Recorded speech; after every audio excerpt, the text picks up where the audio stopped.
ଯେତେବେଳେ ବ୍ରହ୍ମ ରାକ୍ଷସୀ ସ୍ପିଙ୍କ୍ସର କୁଟିଳ ପ୍ରଶ୍ନ ବାଣ ଏ ନଗରୀକୁ ଜର୍ଜରିତ କରୁଥିଲା ସେତେବେଳେ ତାର ପ୍ରଶ୍ନର ଉତ୍ତର ଦେଇ ତୁମେ ଏ ନଗରୀକୁ ରକ୍ଷା କରିଛ। ଦେବଦତ୍ତ ପ୍ରଜ୍ଞା ହେଉ ଅବା ପକ୍ଷୀ କଣ୍ଠରୁ ତୁମେ ଚିଲ୍ଲୁଥିବା ନିୟତିର ସ୍ୱର ହେଉ ଇନ୍ଦ୍ରିୟାତୀତ ଜ୍ଞାନର ଅଧିକାରୀ କଣ ତମେ କିଛି କରିଛ? ମୁଁ ସାମ୍ନା କରିଛି ବ୍ରହ୍ମ ରାକ୍ଷସୀ ସ୍ପିଙ୍କ୍ସର। ମୁଁ ଅଜ୍ଞାନ ଏଡିପସ୍ କୌଣସି ପକ୍ଷୀ ଆସି ମୋ କାନରେ କହିଯାଏ ନାହିଁ, କୌଣସି ଦେବତା ମୋ ଉପରେ ପ୍ରସନ୍ନ ହୁଏ ନାହିଁ। ମୁଁ ବ୍ରହ୍ମ ରାକ୍ଷସୀ ସ୍ପିଙ୍କ୍ସର ପ୍ରଶ୍ନର ଉତ୍ତର ଦେଇ ଏ ନଗରୀକୁ ରକ୍ଷା କରିଛି ମୁଁ। ଆଉ ଏବେ ତୁମେ ମତେ ସିଂହାସନ ଚ୍ୟୁତ କରିବାକୁ ଆସିଛ। କ'ଣ କ୍ରେୟନ ରାଜା ହେଲେ ତୁମେ ତାଙ୍କର ପ୍ରଧାନ ଅମାତ୍ୟ ହେବ ବୋଲି? ମନେ ରଖ, ତୁମକୁ ଓ ଏ ଷଡ଼ଯନ୍ତ୍ରରେ ମୂଳରେ ଥିବା କ୍ରେୟନକୁ ଏଥିପାଇଁ ଆଖିରୁ ଲୁହ ନୁହେଁ ରକ୍ତ ଝରାଇବାକୁ ପଡ଼ିବ। ବୃଦ୍ଧ ହେଇନଥିଲେ ତୁମେ ବର୍ତ୍ତମାନ ସୁଦ୍ଧା ଏହାର ଶାସ୍ତି ପାଇସାରିଥାନ୍ତ। ମୁଁ ତୁମର ଭୃତ୍ୟ ନୁହେଁ ରାଜା, ଧର୍ମ ଦେବତା ଆପଲଙ୍କର। ମୁଁ କ୍ରେୟନଙ୍କର ବି ଆଶ୍ରିତ ନୁହେଁ ଯେ ସିଏ ମୋ ଠାରୁ କହିବାର ଅଧିକାର ଛଡ଼ାଇ ନେବେ। ଏବେ ମୁଁ କହୁଛି, ତୁମେ ଶୁଣ। ତୁମେ ମୋର ଅନ୍ଧତ୍ୱକୁ ଉପହାସ କରିଛ। ତୁମେ ନିଜେ ଚକ୍ଷୁଷ୍ମାନ ହୋଇ ସୁଦ୍ଧା ପାପ ପଙ୍କରେ ବୁଡ଼ି ରହିଛ, ତାହା ତମେ ଦେଖିପାରୁନା। ତୁମେ କେଉଁଠାରେ ଅଛ ତାହା ମଧ୍ୟ ତମେ ଦେଖିପାରୁନାହ। ତୁମେ କାହା ସହ ବାସ କରୁଛ ତାହା ମଧ୍ୟ ତମେ ଦେଖିପାରୁନାହ। ତୁମର ପିତା କିଏ ମାତା କିଏ ତାହା ମଧ୍ୟ ତୁମେ ଜାଣ ନାହିଁ। ସେମାନଙ୍କର ପରିଚୟ ନ ଜାଣି ତୁମେ ତୁମର ରକ୍ତ ସମ୍ପର୍କକୁ କଳୁଷିତ କରୁଛ। ମୃତ ଜୀବିତ ସମସ୍ତଙ୍କୁ ତମେ ଅପବିତ୍ର କରୁଛ। ଖୁବ୍ ଶୀଘ୍ର ସେ ସମୟ ଆସିବ, ତୁମେ ଦିନେ ମାଟିରୁ ବିତାଡ଼ିତ ହବ। ତାପରେ ତୁମ ଆଖି ଆଗରେ ଜଳୁଥିବା ଝଲମଲ ଆଲୁଅ ସବୁ ଲିଭିଯିବ। ଚାରିଆଡେ ଅନ୍ଧାର ମାଡ଼ି ଆସିବ। ଆଉ ସେଇ ଅନ୍ଧାର ଭିତରେ ତୁମର ମରଣାନ୍ତକ ଚିତ୍କାର କିଥେରନ ପାହାଡ଼ର ଚୂଡ଼ା ଛୁଇଁ ସମଗ୍ର ଭୂଖଣ୍ଡକୁ ପ୍ରତିଧ୍ୱନିତ କରିବ।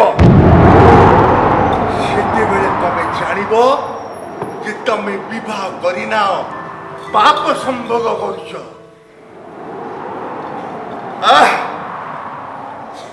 ପିତା ମାତା ପୁତ୍ର କନ୍ୟା ସବୁ ସମ୍ପର୍କ ବଦଳିଯିବ।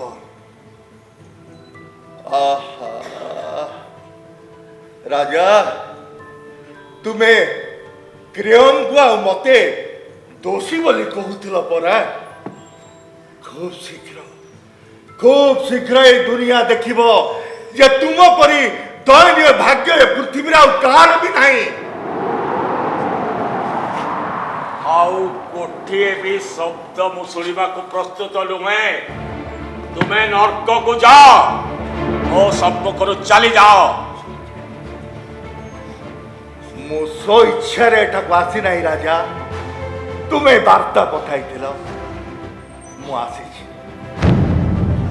ହେଲେ ଯିବା ପୂର୍ବରୁ ଏତିକି କହିବି ରାଜା ଯେ ତୁମେ ଲାୟସଙ୍କର ହତ୍ୟାକାରୀ ବୋଲି ଯାହାକୁ ଖୋଜୁଛ ସିଏ ଏଇ ଥିପ୍ସ ନଗରୀରେ ଅଛି। ସେ ତୁମର ଏକାନ୍ତ ଆତ୍ମୀୟ। ଏଇ ମାଟିରେ ତାର ଜନ୍ମ। ଆଉ ଏଠିକାର ଲୋକମାନେ ତାକୁ ଆଜି ପର୍ଯ୍ୟନ୍ତ ବିଦେଶୀ ବୋଲି ଭାବି ଆସିଛନ୍ତି।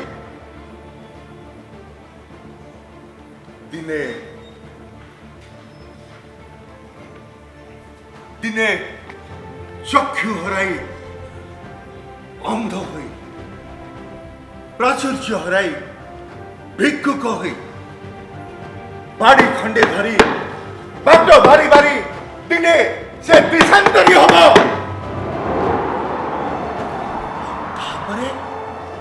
ତାପରେ ଯୋଉ ଭୟଙ୍କର ସତ୍ୟ ଉଦ୍ଘାଟିତ ହବ ତାହା ହେଲା ଦିନେ ସେ ତା ନିଜ ସନ୍ତାନ ମାନଙ୍କର एका समय भ्राता पुणी पिता जो नारी ताको जन्म देइछि से नारी से एका समय पुत्र पुणी स्वामी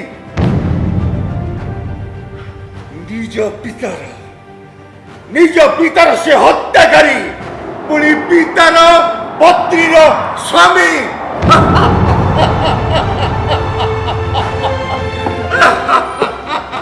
पितार पत्नीर स्वामी चिंता करिबो निपास मो कथा जदि असत्य बोली प्रमाणित हुए ताहले शताधिक मोरे भविष्य स्थापन को शताधिक निपास चिंता करिबो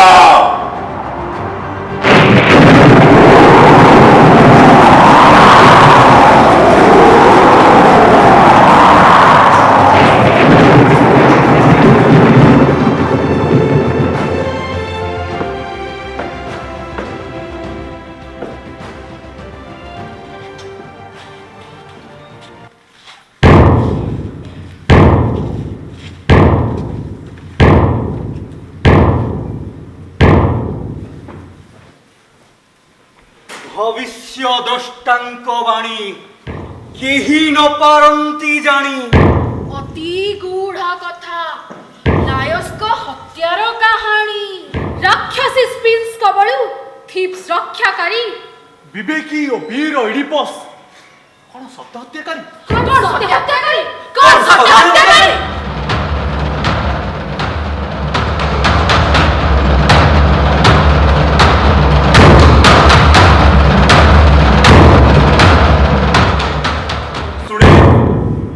राजा इडिपस मो विरुद्ध सांघातिक अभियोग आनिछन्ते जे मु षडयंत्र करी ताको पदच्युत करबा को चाहूछि हे अपवाद को मुंडे बंची रहिबा मो पक्षरे असंभव क्रोध मनुष्य को अंध कर दिए क्रोधवश होई इडिपस हुए तो एक कथा कहि थाई पारंती किए तांको कहिला जे मु टारिसस को प्रवर्तै छी तांको विरुद्ध अभियोग आनिबा पई तुम्हें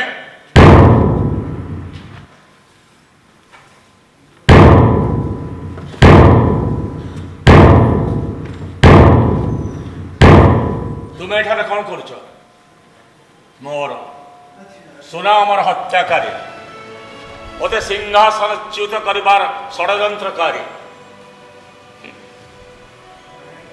मो विरुद्ध षडयंत्र कला बेले तुमर केमिति धारणा हैला जे मो भीरु आ निर्बोध बोली निजर आत्मरक्षा करि परिबे नाही बोली ए योजना केडे हास्यास्पद एगा कोन तमे बुझी परुना तुमे मो ठारू सिंहासन छड़े रमाको बसिच तुम पछरे कौन सी पारिषदकर समर्थन नथाए लोक बଳରେ ही सिंहासन अधिकार करा जाए मोर गोटे मात्र कथा काहे की सुनिबी तुमे जदि भाबु थाओ उच्च स्वर रे विद्रूप करी कहि देले युक्तिहीन कथा भी सत हे जीव ताहाले तमे बुद्धभ्रांत तुम्हें जदि भाबु था जड़े आत्मीय विरोध में षड्यंत्र करी तुम्हें बिना शास्त्रे मर्ती जीव ताहले तुम्हें विकृत मस्तिष्क ठीक अछि भल कथा अंतत एतिकी तो कहि दियो कि भूल मु करिछि तुम्हें टायरेसियस को एठा को आनिबा को मते प्रवर्ताई नथिलो हां करिथिली लास्टर हत्या बा निरुद्दिष्ट हबार केते वर्ष हलानी अनेक वर्ष हेलानी सेतेबेले ए टायरेसियस भविष्यवाणी करूथिले हां सेतेबेले भी लोक माने तांको समिति दिव्य द्रष्टा बोली मानुथिले आजि समिति मानुछंती सेतेबेले से केबे मो ना करिथिले ना मु सुनिबार तो नुहे लास्टर हत्यार तदंत तुम्हें करूथिलो हां किंतु कौनसी निष्कर्ष बाहरिला नाही मु पचारुछि सेतेबेले ज्ञानी महात्मा काहे कि से कथा कहिले नाही जहा आजि कहउचंती जदि तुम सहित तांकर गोपर चुक्ति हेई नथांता ताहले मु लाश को हत्याकारी बोली से कदापि कहि नथांते दयाकरी केतोटी प्रश्नर उत्तर दबा पचार मु हत्याकारी नुहे कि भीरु मत ତୁମେ ମୋ ଭଉଣୀକୁ ବିବାହ କରିଛ। ହଁ ତୁମେ ଓ ସେ ମିଳିତ ଭାବରେ ଏ ଥିପ୍ସ ନଗରୀର ଶାସନ କ୍ଷମତା ଉପଭୋଗ କରୁଛ। ହଁ ଜୋକାଷ୍ଟା ମୋର ମହାରାଣୀ, ମୋର ଅର୍ଦ୍ଧାଙ୍ଗିନୀ। ତୁମ ଦୁଇ ଜଣଙ୍କ ସହ ମୁଁ ମଧ୍ୟ ସମାନ ଭାବରେ ଶାସନ କ୍ଷମତାରେ ସମଭାଗୀ। ହଁ ଆଉ ତାହା ହିଁ ତୁମ ଅବିଶ୍ୱସ୍ତତାର କାରଣ। ଶୁଣ, ମୋ କଥାକୁ ଧୀର ମତି ସ୍ଥିର ଚିତ୍ତରେ ବିଚାର କରି ଦେଖ। ଜଣେ ରାଜା ନ ହୋଇ ମଧ୍ୟ ଯଦି ସମାନ କ୍ଷମତା ଉପଭୋଗ କରେ, ନିଜ ମନର ଶାନ୍ତିକୁ ଜଳାଞ୍ଜଳି ଦେଇ ଭୟରେ ବଞ୍ଚିବାକୁ ଚାହିଁବ କାହିଁକି? ରାଜାର ଆସନରେ ବସିବାକୁ ଚାହିଁବ କାହିଁକି? ଯାହା ଯାହା ମୁଁ ଚାହେଁ ସବୁ ଯଦି ମୋ ହାତ ପାହାନ୍ତାରେ ସିଂହାସନ ରୂପରେ ଝୁଲୁଥିବା ସେ ଖଣ୍ଡା ମୁଁ ବରଣ କରିବି କାହିଁକି?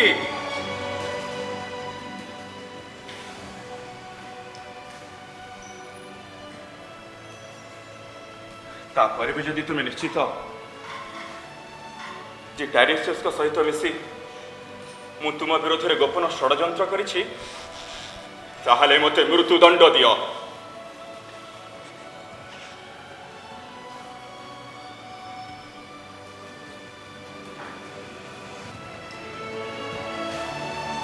ଭଲ ବନ୍ଧୁକୁ ଚିହ୍ନିବାକୁ ସମୟ ଲାଗେ। ସମୟ ଆସିଲେ ତୁମେ ବି ବୁଝିପାରିବ।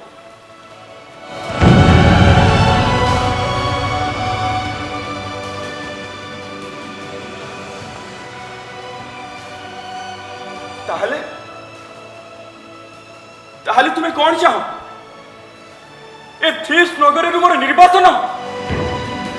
ନା, ନିର୍ବାସନ ନୁହେଁ, ମୁଁ ଚାହେଁ ତୁମର ମୃତ୍ୟୁ।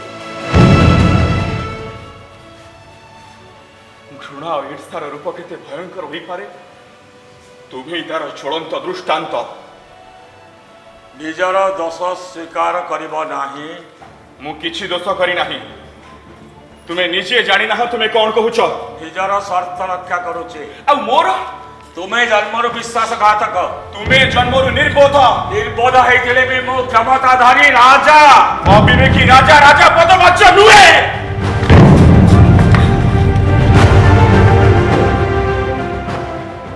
ତୁମେ ମାନେ ଏତେ ବୁଦ୍ଧିଶୂନ୍ୟ? ଈଶ୍ୱର ଜାଣନ୍ତି ରାଜ୍ୟରେ ବିପଦ ସମୟରେ ତୁମେ ମାନେ ଏଠି ଏମିତି ଉଚ୍ଚବାଚ କରୁଛ? ତୁମଠୁ କଣ ଲଜ୍ଜା ଛାଡ଼ିଗଲାଣି? ସମଗ୍ର ନଗରୀ ଏବେ ଦୁର୍ଦ୍ଦଶାରେ ସଢୁଛି, ଆଉ ତୁମେ ମାନେ ଏଠି ପରସ୍ପର ସହ ଲଢ଼େଇ କରୁଛ?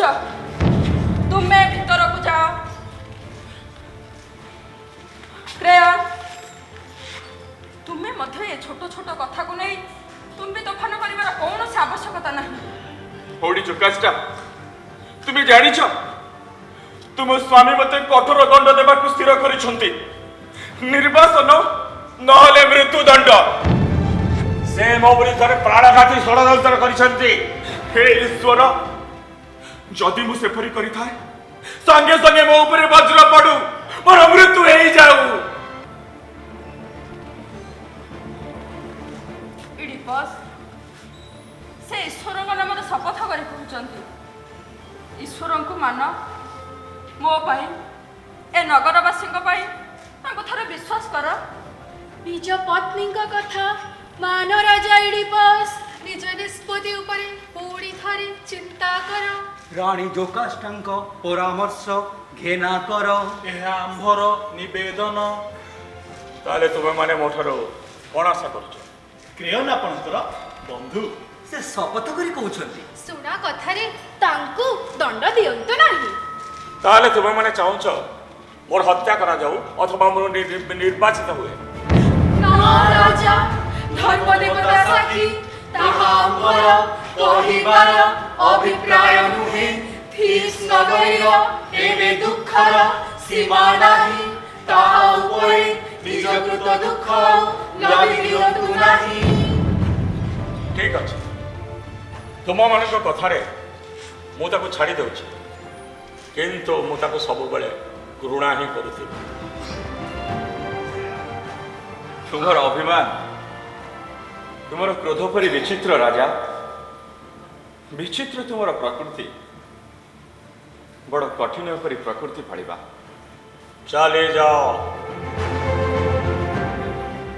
ଚାଲି ଯାଉଛି, ହେଲେ ତୁମେ ସିନା ଜାଣିନାହ, ଏ ଲୋକମାନେ କିନ୍ତୁ ଠିକ୍ ଜାଣିଛନ୍ତି ଯେ ମୁଁ ହିଁ ଠିକ୍।